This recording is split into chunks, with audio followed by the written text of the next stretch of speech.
Final episode please. उसकी बात सुनकर शिवांश ने कोई जवाब नहीं दिया, बल्कि शिवांश अपनी सीट से उठ खड़ा हुआ और उसके पास चला गया। इससे रूहानिका के पैर और सांसें वहीं रुक गईं। उसके पास जाकर शिवांश सिर्फ उसके कुछ इंच दूर जाकर रुक गया और फिर रूहानिका का चेहरा देखने के लिए अपना चेहरा नीचे कर लिया। फिर वह अपने होठों को उसकी कहानी के पास ले गया और बहुत ही धीमी लेकिन सिडिक्टिव वॉइस में बोला, रूहानिका, तुम मेरे पास हॉस्टेज हो, फिर भी मैं तुम्हारे साथ अच्छे से बिहेव कर रहा हूं और मैं आगे भी तुम्हारे साथ अच्छे से बिहेव करने के लिए तैयार हूं। तुम्हें पता है क्यों? क्योंकि मुझे ये बात अच्छी तरह से पता है कि तुम्हारे दिल में उसे अभिनव के लिए कोई भी फीलिंग नहीं है। लेकिन हाँ, ये सोचने की बिल्कुल भी गलती मत करना कि अगर तुम मेरे साथ ठीक से पेश नहीं आओगे तो मैं तुम्हें कुछ भी नहीं करूंगा और तुम्हें किसी भी तरह से छोड़ दूंगा। मेरे धैर्य की एक सीमा है। मैं अग्निहोत्री फैमिली से हूं, लेकिन फिर भी नहीं, दुश्मनी अभिनव के साथ है, तुम्हारे साथ नहीं है। इसलिए इतना बोलकर अचानक शिवांश ने रूहानिका की ठुड्डी को कसकर पकड़ा, जिससे रूहानिका को लग रहा था कि अगर शिवांश ने उसकी ठुड्डी पर और जोर लगाया तो उसका चेहरा भी टूट जाएगा। उसके इस तरह से पकड़ने से रूहानिका के चेरी जैसे होता होंठ एक छोटे से पाउट में बदल गए थे। लेकिन वह इतना तो समझ गई थी कि शिवांग के साथ बहस करने से उसका कोई भी फायदा नहीं होने वाला था, इसलिए उसने चुप रहना ही बेहतर समझा। उसे पता था कि उसे सुबह उसकी बात ही माननी पड़ेगी, चाहे वो जो कुछ भी कहे उसे वह मानना ही पड़ेगा। शिवांश ने अपनी गहरी काली आंखों से उसकी आंखों में देखा, फिर अपने भरी आवाज के साथ पूछा, अब चुपचाप यहाँ पर आओ और मेरे साथ मिलकर लंच करो और प्लीज मेरे पेशेंट टेस्ट करना बंद करो, समझे? वो अपनी ठुड्डी को मोड़कर सिर्फ इतना ही कह पाए। इसकी सहमति मिलने के बाद शिवांग उसने उसे छोड़ दिया। जब उसने उसे छोड़ा तो रूहानिका ने गहरी सांस ली और अपने होठों को छूकर देखा कि कोई हड्डी टूटी है या नहीं। पकड़ इतनी मजबूत थी कि उसे हैरानी हुई कि उसका चेहरा बिल्कुल ठीक था, क्योंकि जिस तरह से शिवांश ने उसे पकड़ा था उसे पता था कि उसका जबड़ा लगभग टूटने के कगार पर था। वहीं दूसरी तरफ शिवांश कुर्सी पर वापस बैठ गया और चुपचाप खाना खाने लगा। उसकी इस साइड प्रोफाइल को भी देखकर भी रूहानिका के रोंगटे खड़े हो गए और उसे डर लगने लगा। उसने इस टाइम बिल्कुल कैजुअल कपड़े पहने हैं, फिर भी यह आदमी किसी डेविल से काम बिल्कुल भी नहीं लग रहा है। उफ, रूहानिका ने अपने मन में कहा। वो इन सबसे बहुत ज्यादा थक गई थी, लेकिन अभी उसके पास और कोई ऑप्शन नहीं था, इसीलिए वह रूहानिका भी टेबल पर गई और चुपचाप उसके पास बैठ गई। टेबल पर बैठने के बाद उसने बनाए गए खाने को देखकर वह काफी दंग रह गई। उसके हाथ पसीने से लथपथ थे, शिवांश से डर जाने की वजह से। उसने खान की तरफ देखा तो बहुत सारे डिशेज थे, वह भी अलग अलग तरह के, लेकिन रूहानिका के पास ये सब सोने का टाइम नहीं था, क्योंकि उसका पेट अभी लंबे समय से खाली था। रूहानिका ने अपने कांपते हुए हाथों को आगे बढ़ाया और फिर एक निवाला लेकर अपने मुंह में डाल लिया। खाना खाते वक्त रूहानिका ने अपनी आंखें बंद कर ली और उसे सिर्फ शिवांश के खाना पकाने के हुनर की तारीफ महसूस हुई। कम से कम मैं भूखी तो नहीं रहूंगी, मैं यहाँ टेस्टी खाना खा सकती हूँ। इतना बोलने के बाद उसने कुछ और निवाले खाए, लेकिन उसने एक बार भी नजर उठाकर शिवांश की तरफ नहीं देखा और चुपचाप अपने खाने पर ध्यान देने लगी। वहीं दूसरी तरफ शिवांश ने रूहानी की तरफ देखा, जो बहुत ही केयरफुली खाना खा रही थी, लेकिन उसने ये भी नोटिस किया कि रूहानिका की आंखों में चमक थी, का मतलब था कि उसे खाना पसंद आया था और इस वजह से शिवांश का दिल इस एहसास से खिल उठा। क्या खाना तुम्हारे पसंद के हिसाब से है? काफी देर तक रूहानिका को देखने के बाद शिवांश ने उनके बीच बनी गहरी खामोशी को तोड़ते हुए रूहानी की तरफ देखकर पूछा, तो रूहानिका ने सिर्फ अपना सिर हिलाया, लेकिन इतना शिवांश के लिए बिल्कुल भी काफी नहीं था। वह रूहानिका की मुंह से यह बात सुनना चाहता था। तुम्हारे पास बोलने के लिए जीभ और मुंह है, क्या तुम ये भी भूल गई हो, या फिर मुझे यही बात तुम्हें याद दिलाना पड़ेगा? शिवांश ने उसकी तरफ देखकर फिर से अपने कोल्ड वॉइस में कहा। शिवांश की बात सुनकर रूहानिका ने अपनी आंखें उठाकर उसे देखा, जो उसके जवाब का इंतजार कर रहा था।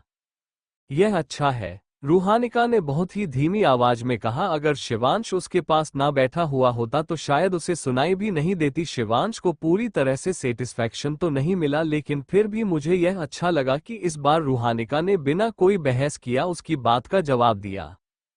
कुछ ही टाइम बाद सभी प्लेट एक खाली हो गई और शिवांश ने उसकी प्लेटें वापस ट्रे में रख दी और फिर वह रूम से बाहर जाकर रूम को बाहर से बंद कर दिया और फिर वह प्लेट्स लेकर किचन की तरफ चला गया। वही जब रूहानिका ने देखा कि शिवांश ने दरवाजा बंद कर दिया है तो वह मुस्कुराई और राहत की सांस लेते हुए उसके मुंह से एक आह निकल गई। दरवाजे की तरफ देखते हुए रूहानिका ने अपने धीमी आवाज में खुद से कहा, मुझे यहां से भागने का कोई ना कोई रास्ता ढूंढना होगा। मैं इस कमरे और इस आइलैंड तक सीमित नहीं रह सकती, मुझे कैसे भी करके यहां से निकलना होगा, कैसे भी करके। अभी दूसरी तरफ शादी अभी रुकी हुई थी। अभिनव ने शादी अभी भी कैंसिल नहीं किया था क्योंकि वह बहुत ज्यादा एरोगेंट था। अचानक शादी के रुक जाने से सभी मेहमानों के बीच गॉसिप होने लगा, लेकिन एवेंचुअली धीरे धीरे सभी शादी की शायरी मम्मी से अपने घर चले गए, सिर्फ अभिनव और अग्रवाल फैमिली को छोड़कर। इस टाइम पर अभिनव की आंखें बहुत ज्यादा डार्क और गहरी गई थीं। वो किसी भी और चीज पर ध्यान न देकर सीधे अपनी गहरी काली आंखों से खिड़की से बाहर देख रहा था। वहीं दूसरी तरफ पूरी अग्रवाल फैमिली इस टाइम बहुत ज्यादा डरी हुई थी। वो सब अपने माथे और पीठ पर पसीने की बूंदें महसूस कर सकते थे क्योंकि उनके आसपास का ऑरा जानलेवा था। जहां पर वो खड़े हुए थे उसे हाल में पूरी तरह से अंधेरा था, जहां पर रोशनी सिर्फ वो बड़ी शीशे की खिड़की से आ रही थी। वहीं दूसरी तरफ रूहानिका की मां अपना मुंह खोलना चाहती थी, लेकिन उनके पास इस टाइम पर अभिनव से कुछ भी कहने की या फिर यह कह दो कि एक भी शब्द बोलने की हिम्मत नहीं थी। एक गहरी सांस लेकर उन्होंने मिस्टर अग्रवाल की तरफ देखा और फिर उन्हें अभिनव से कन्वर्सेशन शुरू करने के लिए कहा, क्योंकि उन्हें पता था कि अगर उनसे थोड़ी सी भी गलती हुई तो वह लोग बहुत ही बड़ी मुसीबत में पड़ सकते हैं। अपनी पत्नी का इशारा पाकर अपना गला साफ करते हुए मिस्टर अग्रवाल ने कहा, सब कुछ, मेरा मतलब है कि जो सब कुछ भी हुआ वो सब बहुत ही ज्यादा अनएक्सपेक्टेड था। हमें नहीं पता था कि इतनी ज्यादा टाइट सिक्योरिटी होने के बाद भी मेरी बेटी का किडनैप हो जाएगा। हाँ, वैसे भी हम उसे रूम के अंदर अकेला नहीं छोड़ते हैं, लेकिन मैंने एक नौकरानी को भेजा था, उसने कहा था कि रूहानिका बिल्कुल ठीक है और रूहानिका उसकी तरफ देखकर मुस्कुराई भी थी। मिसेज अग्रवाल ने सिचुएशन को एक्सप्लेन करने की कोशिश करते हुए और रूहानिका का बचाव करते हुए कहा। वहीं दूसरी तरफ अभिनव बिना कुछ बोले उनकी बातें ही सुन रहा था। उनकी बातें सुनकर अचानक उसका हाथ मुट्ठी में बदल गया। वहीं कुछ देर चुप रहने के बाद उसने फिर से उन सब की तरफ देखा और अचानक बहुत ही भयानक तरीके से हंसने लगा। तो क्या आप ये कहने की कोशिश कर रहे हैं कि आपकी बेटी इतनी ज्यादा कमजोर है कि कोई भी उसके कमरे के अंदर घुसकर उसके बिना परमिशन के उसे वहां से लेकर जा सकता है? अभिनव ने अपनी दर का आंखों से उन सब की तरफ देखकर सार्कास्टिक वे में कहा। फिर वह धीमी कदमों से चलते हुए मिस्टर अग्रवाल के पास, जो अभी अभिनव के शब्दों को सुनकर डर के मारे कांप रहा था, और फिर कहा, मिस्टर अग्रवाल, जितना मैं आपकी बेटी को जानता हूं वह बहुत ही ज्यादा स्ट्रांग एंड ब्रेव है। वो अपनी बातों के बारे में बहुत मुखर है। और आप मुझे ये बात बताइए कि अगर वह मुझसे शादी करने के लिए सच में इतनी ज्यादा इंटरेस्ट रखती थी तो उसका सूट के साथ सभी कपड़े पैक क्यों थे, जैसे कि वो कहीं भागने की प्लान बना रही हो? मैं अभिनव की बात सुनकर मिस्टर अग्रवाल की पूरी बॉडी जम गई। उन्हें इस टाइम बहुत ज्यादा टेंशन हो रहा था और अभिनव की उम्र वार्निंग भरी आंखों को देखकर उन्हें बिल्कुल भी समझ नहीं आ रहा था कि क्या जवाब दे।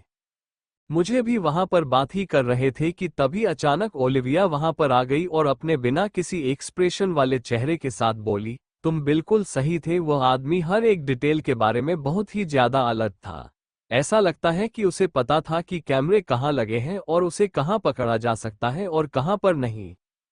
अभिनव, जिसकी आंखें पूरी तरह से अग्रवाल फैमिली के ऊपर टिकी थी और अपने खतरनाक और अलग थलग नजर से उन्हें ऊपर से नीचे तक स्कैन कर रही थी, उसने जैसे ही ओलिविया की बात सुनी उसने अपना ध्यान उसकी तरफ देते हुए कहा, ब्रीफर, किडनैपर बहुत ही ज्यादा स्मार्ट था। अभिनव, एक भी कैमरा उसका चेहरा नहीं पकड़ पाया। हम सिर्फ उसकी पीठ देख सकते हैं और कुछ और नहीं। ओलिविया ने पूरी सिचुएशन एक्सप्लेन करते हुए कहा। शादी के लिए उन्होंने बहुत ज्यादा टाइट एंड परफेक्ट सिक्योरिटी लगाई थी, लेकिन इन सब चीजों के बावजूद कोई चुपके से अंदर घुस गया। और इससे भी सबसे खतरनाक बात यह थी कि उसने बिल्कुल शादी से कुछ मिनट पहले ही दुल्हन का किडनैप कर लिया गया।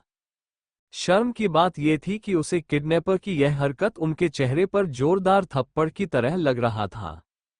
आखिरकार कैसे कोई माफिया किंग की होने वाली दुल्हन को उसके ही शादी के दिन किडनैप करके की हिम्मत कर सकता है।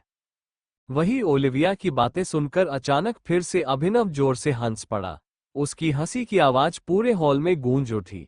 नहीं, इस टाइम वह इंसान नहीं बल्कि एक जानवर लग रहा था जो अचानक मिली यह सारी इंफॉर्मेशन की वजह से पूरी से पागल हो गया था। तो तुम्हारा मतलब है कि वह इतना मास्टरमाइंड था कि हमारे पास उसे पहचानने का कोई सबूत नहीं है? अभिनव ने एक बार फिर पूछा, लेकिन इस बार उसके चेहरे की स्माइल किसी और जिसका ही हिंट दे रही थी। वही उसका सबॉर्डिनेट होने की वजह से ओलिविया को उसके सभी चेहरों की आदत थी जिन्हें वो मुखौटे के नीचे छिपाता था। चाहे वह इसका सबसे बड़ा रूप हो या उसकी आंखों में जीत के लिए ऑब्सेशन, वो उसके साथ खड़ी रहती थी चाहे सिचुएशन जो भी हो। लेकिन आज पहली बार उसे लगा कि उसके शब्द उसकी आवाज से मेल नहीं खा रहे हैं। अपने पूरे जिंदगी में उसने कभी भी अभिनव को इतना ज्यादा अनरीडेबल नहीं देखा था। हाँ, मेरा मतलब है, ओलिविया में धीमी आवाज में जवाब देते हुए कहा, क्योंकि अभी इस टाइम पर वो खुद भी अभिनव के इस डेविल वाले चेहरे से काफी डरी हुई थी। ये सुनकर अभिनव ने अपने बालों में हाथ फेरा और उस मेज के पास चला गया जिस पर फूलों के लिए एक भारी फूलदान था। बिना ये सोचे कि क्या होगा, अभिनव ने सीधे वह न फूलदान को बड़ी कांच की खिड़की पर फेंक दिया, जिससे वो टुकड़े टुकड़े हो गया और कांच टिक टिक की आवाज के साथ नीचे गिर गया। ओलिविया और अग्रवाल फैमिली ने अचानक आए आवाज से अपने कान बंद कर लिए। अभिनव इस टाइम पर बहुत ही ज्यादा गुस्से में था और वह उसे और ज्यादा नाराज नहीं करना चाहती थी। ओलिविया आंखें लाल थीं जो उसने उसके साथ रहने के बाद कभी नहीं देखी थी। न सिर्फ ओलिविया बल्कि पूरी अग्रवाल फैमिली भी डर के मारे पीछे हट गए। उन्होंने अपनी लाइफ में पहली बार इतना ज्यादा डर महसूस किया था। अभिनव के गुस्से को शांत करने के लिए ओलिविया ने एक गहरी सांस ली और फिर अभी के पास जाकर पूरी सिचुएशन को देखते हुए उसके गुस्से को कंट्रोल करने की कोशिश करते हुए कहा, प्लीज अभिनव, तुम थोड़ी देर शांत हो जाओ। हम अपनी तरफ से पूरी कोशिश कर रहे हैं। मुझे लगता है कि जल्द ही हम उसे किडनैपर के बारे में पता लगा लेंगे और फिर हम उसके बाद रूहानी कब का भी पता लगा लेंगे। तुम्हें बस थोड़ा पेशेंस से काम लेना होगा। उसकी बात सुनकर अभिनव ने उसे अपनी तीखी आंखों से देखा और फिर कहा, ओलिविया, इतनी जल्दी हो सके ये पता लगाओ कि आखिरकार रूहानिका का किडनैप किसने किया है, और जब तक तुम्हें उसके डिनर पर के बारे में कुछ भी पता ना चले या फिर वह कौन है यह ना पता चले, तब तक तुम अपना चेहरा मेरे सामने मत दिखाना। अभिनव की बात सुनकर ओलिविया पूरी तरह से हैरान हो गई। उसकी आंखें चौड़ी हो गईं क्योंकि उसने कभी अपने सबसे अजीब सपने में भी नहीं सोचा था कि अभिनव उसे कुछ इस तरह का ऑर्डर देगा, क्योंकि यह पहली बार था जब उसने ऐसा कुछ करने के लिए ओलिविया को कहा था।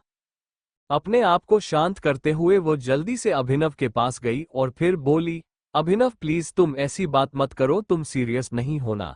मैं तुम्हारा फ्रेंड हूँ और तुम्हारा सबसे ट्रस्टवर्दी सबॉर्डिनेट हूँ। आखिरकार कैसे तुम मुझे अपनी टीम से बाहर निकाल रहे हो? यह मेरी गलती नहीं थी कि उसका किडनैप हुआ, लेकिन ये भी तो हो सकता है ना कि तुमने ही उसका किडनैप किया हो। इसकी क्या गारंटी है कि तुम वह किडनैपर? उसकी बात सुनकर अभिनव अपने अपने तीखे शब्दों से कहा। अभिनव की बात सुनकर ओलिविया और भी ज्यादा हैरान हो गई। फिर उसने हैरानी से उसकी तरफ देखकर धीमी शब्दों में कहा, क्यों अभिनव, आउट ऑफ योर माइंड? तुम्हें लगता है कि मैंने उसका किडनैप किया है? ओलिविया, मैं सिर्फ किडनैप की बात ही नहीं कर रहा हूं, तुम्हारे पास बहुत सारे कॉन्टेक्ट और साथ ही साथ पावर है। तुम समझ रहे हो हैं कि मैं क्या कहना चाहता हूं? अभिनव ने फिर से अपने कोल्ड वॉइस में कहा, जिसे सुनकर ओलिविया का दिल बैठ गया। वह अपने पूरी बॉडी में एक अजीब सा दर्द महसूस कर पा रही थी, जैसे कि उसे लग रहा था उसकी पूरी बॉडी जम गई हो। वह इस टाइम पर अभिनव की बातों के खिलाफ जाकर उसे गलत साबित करना चाहती थी, लेकिन चाहकर भी वह अपने मुंह से एक भी शब्द नहीं निकल पाई, जैसे कि उसके शब्द उसके गले में ही अटक गया है। और सही, यह बात भी बहुत अच्छी तरह से पता था कि आखिरकार इस टाइम पर वो जो कुछ भी कहेगी उससे अभिनव और भी ज्यादा गुस्सा हो जाएगा और उसकी बातों पर भी भरोसा बिल्कुल भी नहीं करेगा। उसे पूरे हॉल में पूरी तरह से खामोशी पसरी हुई थी, सिवाय सबके सांसों की आवाज के। तभी उसे गहरी खामोशी को दौड़ते हुए अचानक फोन बजने लगा। अभिनव ने जैसे ही अपने फोन पर आ रहे हैं कॉलर की आईडी देखी तो वह अपने फोन लेकर विला के बाहर चला गया।